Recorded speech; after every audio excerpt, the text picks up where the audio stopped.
Magandang araw sa inyong lahat, mga giliw naming tagapakinig.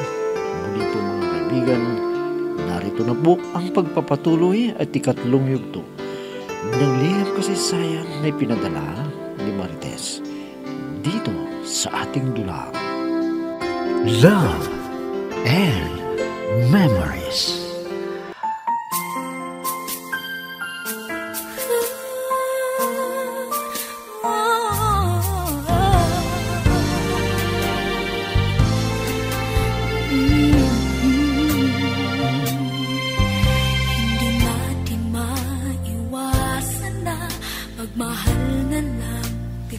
Noong graduation ng aking anak, nandoon pala si Bert. Kaya umalis kami kaagad at pumunta sa restaurant at kumain. Kasama ang ilang kaklase ni Joyce at naisip ko baka magpakilala si Bert sa aking anak at malaman ni Joyce na nagsinungaling ako sa kanya na buhay pa ang kanyang ama. At minsan ay dumalaw sa akin ang isang maliligaw. Pero lagi kong sinasabi na hindi na ako iibig pang muli. Isang gabi, may tinanong si Joyce sa akin,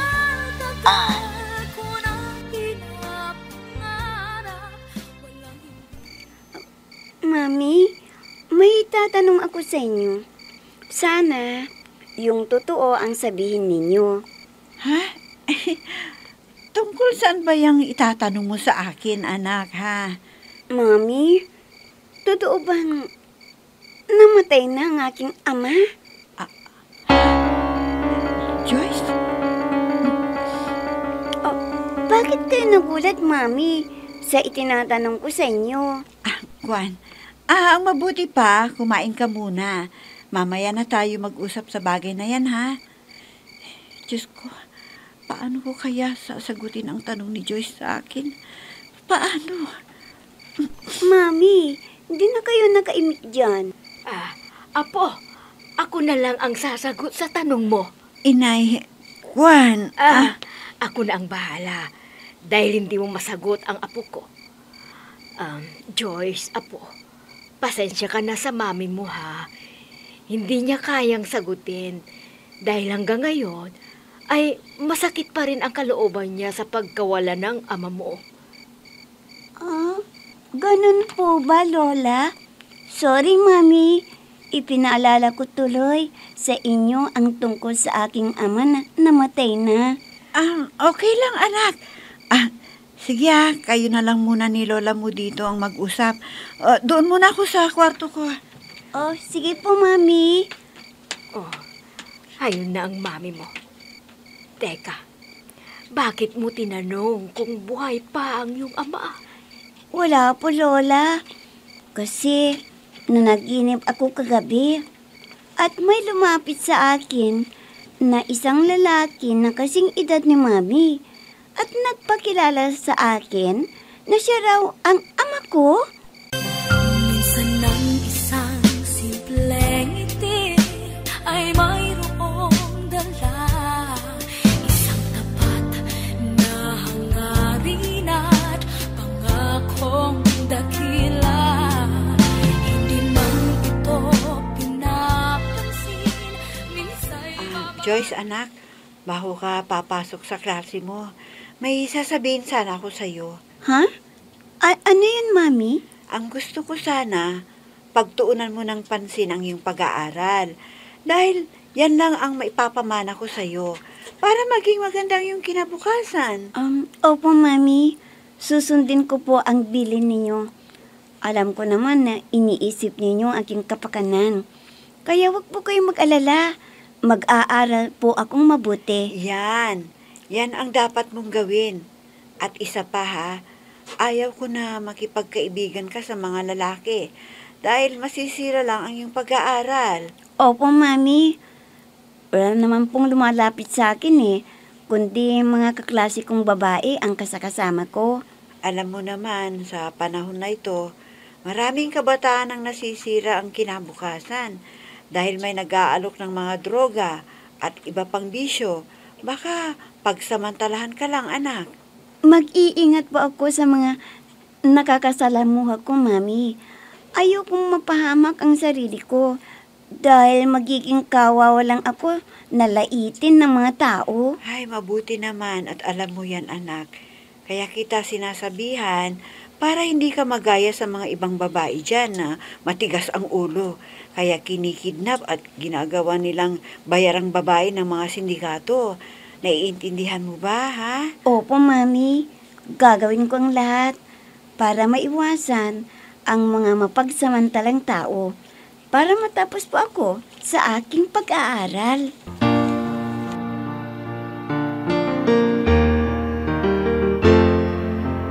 I'm so blessed I have you, 'cause you gave the world to me. You're my inspiration, the perfect one in my life forever. You make my life complete. Ang tagal naman ni Sandy na pumuntang CR. Naku, baka may nakitang barkada at nakikichismis. Ang mabuti pa ay mag-aral muna ako ng aking leksyon para pag may examen kami ay mataas ang aking makukuhang score. Ay, miss. Pwede bang makiupo dito sa tabi mo? Ha? Kuhan. O, sige lang. Salamat, ha. Kala ko, suplada ka. Sa tingin ko kasi, parang mailap ka eh.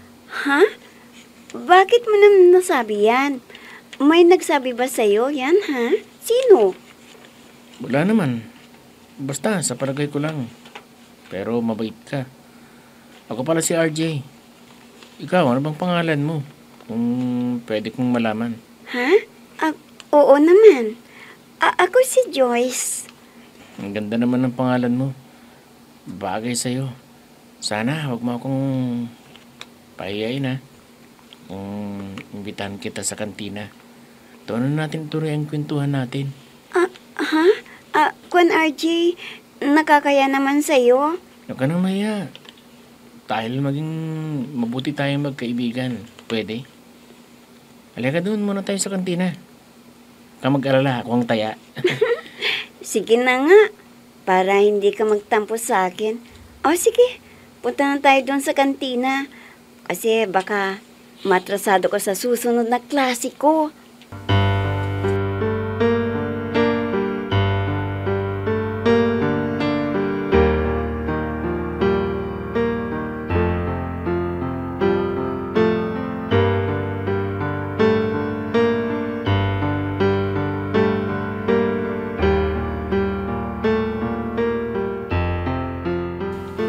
Alam po ninyo, Lola, may nakilala akong bagong kaibigan. Ang sabi niya, gusto niyang dumalaw dito sa atin, pero hindi ko pinagbigyan. Ha? Bakit, apo? May problema ba? Sinabi ko sa kanya na magpapaalam muna ako sa inyo ni Mami kung payagan niyo siya na pumunta dito. Di sabihin mo na dumalaw siya dito.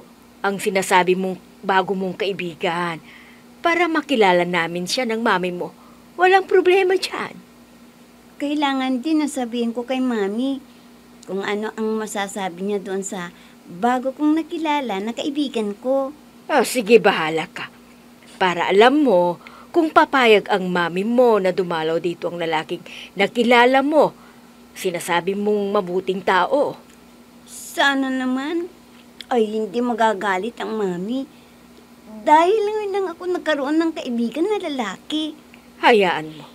At ipapaliwanag ko sa mami mo na dapat naman ay may kaibigan ka na iba para may tutulong o kaya ay magtatanggol sa'yo. I'll be with you for the rest of my life. From the bottom of my heart I will. I'll always be with you.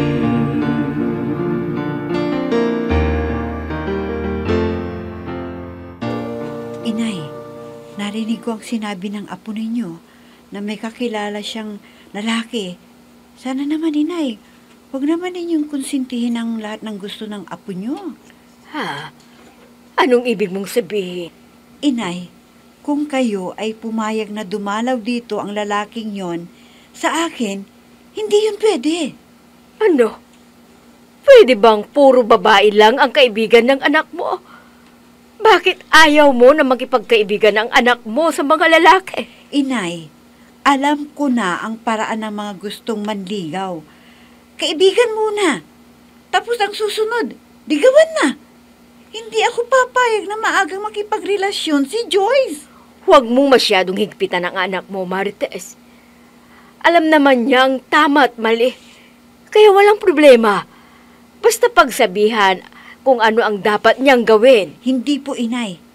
Kailangan na hadlangan natin siya para hindi siya maagang mag-asawa. Ano? Nakikipagkilala lang? Ang iniisip mo mag-aasawa na kaagad ang anak mo? Ano pang susunod dyan sa kaibigan? Kundi pagliligawan, di ba? At pag nabola siya ng mga manloloko, anong susunod na mangyayari? Di mapapahamak lang si Joyce, nanay? Yun ang ayaw kong mangyari sa aking anak, Inay! Minsan ng isang simpleng ngiti ay mayroong dala, isang tapat na hangarin at pangakong dakila. Hindi man ito pinapansin, minsan... Joyce, halika sandali. Gusto kitang makausap. Ha? Ano po yun, Mami? Narinig ko ang sinabi mo sa iyong lola. Kung pumayag siya para sa akin, hindi pwede. Ha? Mami, bakit naman po? Kaibigan lang naman Kung ano pa yan ang sadya niya sa iyo, ng lalaking yon, hindi pwede sa akin. Masisira lang ang iyong pag-aaral dahil iisturbuhin ka. Hindi naman siguro, Mami. Kaya sana, pumayag na kayo na maging kaibigan ko siya. Ito ang tandaan mo, ha, Joyce. Ayokong makipagkaibigan ka kahit sinong lalaki. Dahil ayokong magaya ka sa akin. Naiintindihan mo ba, ha? Opo, Mami. Susundin ko po ang bili ninyo. Hindi bali. Doon na lang kami mag-uusap sa waiting shed ng school para hindi ako makita ni Mami. Imbis na hindi ko siya susubayin, ay binabawalan niya ako. Kaya sorry, Mami. Sana, wag ninyo akong diktahan sa gusto ko.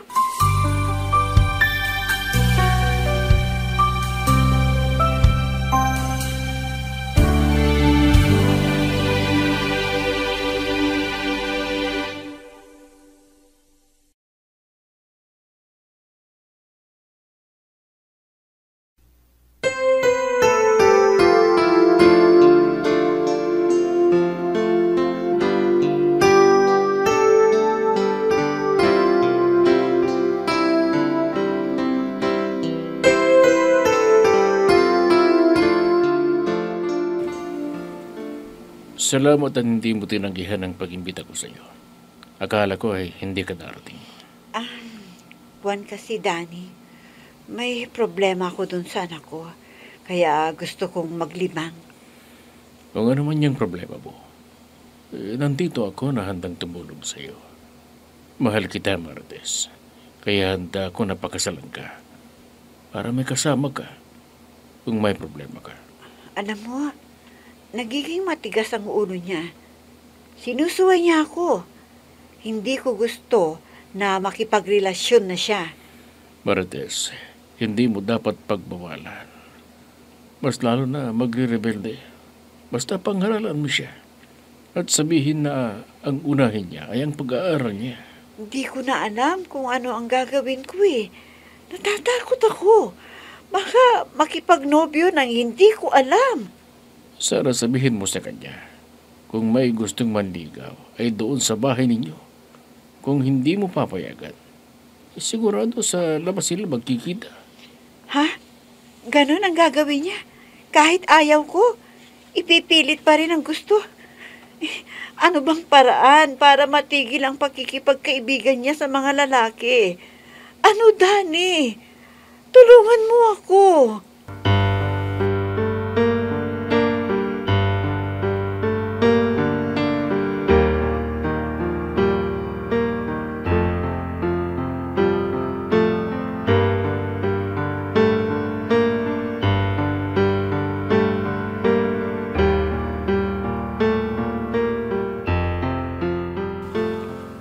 Mabuti naman at maaga kang umuwi, Marites. Gusto kitang makausap ng masinsinan. Bakit, inay? Ano po bang gusto niyong sabihin sa akin? May problema ba dito sa bahay? Hindi yan ang pag-uusapan natin, kundi tungkol sa anak mo. Halata ko na hinigpitan mo siya. Anak, hindi naman pwede na pagbawalan mo na makipagkaibigan ang anak mo. Inay, lalaki yung nakikipagkaibigan sa anak ko. Anong malay natin kung may masama siyang tangka sa anak ko? Negatibo lagi ang iniisip mo eh. Kaya pati ang anak mo ay apektado. Masama ba, inay? Kung gusto kong makaiwas si Joyce sa kapahamakan? Hindi nga. Pero huwag mong masyadong pagbawalan. Baka maging dahilan yan para makaisip siya ng masama. Tama Kaya- na, inay. Alam ko ang ginagawa ko. Dinidisiplina ko lang si Joyce para hindi siya maloko ng lalaki na gaya ng ginawa ng kanyang ama sa akin. Hindi ko gustong maranasan ng aking anak yon. Ang pinagdaanan ko. Alam mo na matino ang isipan ni Joyce. Hindi yun basta-basta mabubulan ng isang lalaki. Hindi natin alam ang mangyayari, inay. Kaya pwede ba? Pabayaan niyo lang ako sa pagiging istrikto ko kay Joyce? Ikaw ang bahala. Pero ito ang sasabihin ko sa iyo, Marites. Huwag mong pairalin ang baluktot mong dahilan at huwag mong ikumpara ang sarili mo kay Joyce. Inay! At anong ibig niyong sabihin, inay? Ano?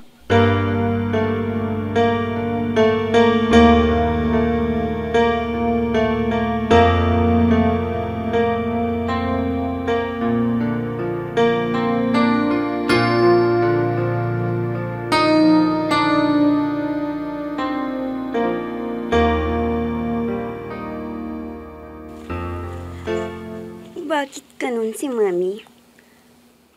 Wala naman siyang nakikita na masama akong ginagawa. Lahat naman ng sinasabi niya, sinusunod ko. Bakit ngayon? Parang dinidiktahan niya ako sa lahat ng aking gagawin. Wala na ba akong karapatan para magdesisyon sa aking sarili? Alam naman niya na talagang gusto kong magtapos ng aking pag-aaral. Bakit niya ako pagbabawalan na makikipagkaibigan sa lalaki? Kung may intention na masama ang lalaking yun, ay kaya ko siyang iwasan. Hindi pwede naman ganun palagi ang gagawin ni Mami sa akin. Kung masyado siyang maigpit sa akin, ewan ko, baka makaisip ako ng masama. Hindi bale. Bibigyan ko pa ng pagkakataon si Mami. Sana'y magbago siya. Noon, masyado siyang mapagmahal sa akin. Pero itong mga nakakaraang mga araw, parang napapansin ko, baliwala na ako sa kanya. Kaya kung may sinasabi niya sa akin, parang galit siya. Ano bang kinakakatakot ni Mami? Hindi ko naman gagawin ang sinasabi niyang mapapahamak ako. Hindi ako ganun. Alam kong ingatan ang aking sarili. Kung hindi siya titigil na pagsabihin ako ng hindi ko gusto, baka talagang makaisip ako na lalayas doon sa bahay namin.